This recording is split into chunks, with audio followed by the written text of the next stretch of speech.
Alors bonjour Alim, merci de nous recevoir donc, au CSL Box. Est-ce que tu pourrais te présenter? Ouais, déjà pour commencer, bonjour à Sport & Live. Et donc je me présente, moi c'est Alim, donc je suis entraîneur au CSL Box. Ça va faire 4 ans aujourd'hui. Et donc voilà.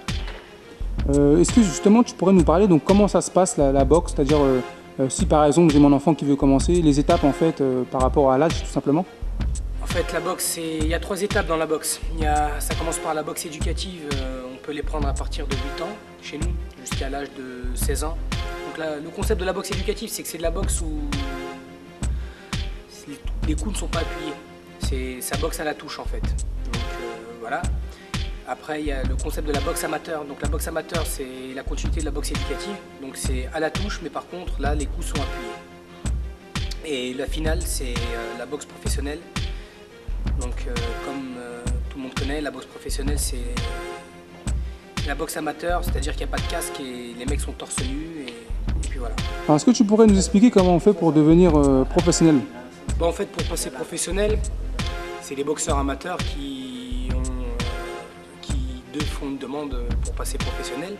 Et cette demande, elle est étudiée par la fédération, donc ils regardent le palmarès amateur du boxeur.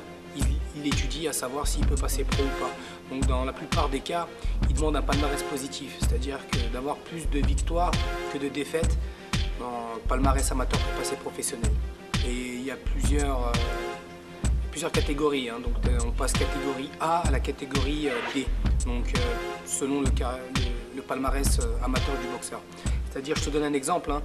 Un boxeur qui a été moyen chez les amateurs, eh ben, il va rentrer en catégorie C ou B chez les professionnels.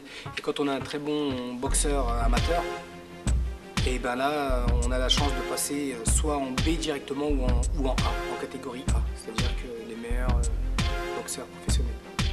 D'accord.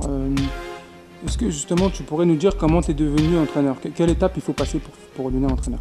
En fait, pour devenir entraîneur, ce qu'il faut, c'est passer ses diplômes, hein, tout simplement. Donc moi, j'ai eu l'opportunité et la chance d'avoir eu un club qui m'a soutenu, mon club, le CSL Box, qui m'a fait passer mes diplômes, et la municipalité aussi qui m'ont soutenu, donc j'ai passé mon brevet d'État et j'ai été employé à la municipalité et détaché au club pour la boxe, quoi.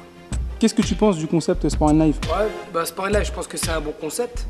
Déjà d'une part pour les sportifs de haut niveau qui ne sont pas connus, ça va leur permettre de se faire connaître par votre site dans la France entière. Et dans un autre cas, c'est aussi sympa pour les clubs de boxe, les associations qui ne sont pas connues aussi, de se faire connaître pour avoir un public, pour augmenter leur capacité d'accueil. Et puis voilà quoi. Donc je trouve ça super sympa. En même temps qu'il y ait des sportifs de haut niveau connus et d'autres qui sont moins connus comme ceux que vous venez de voir, quoi. Bah écoute, on te remercie Alim pour l'interview et je te dis à bientôt. Pas de soucis.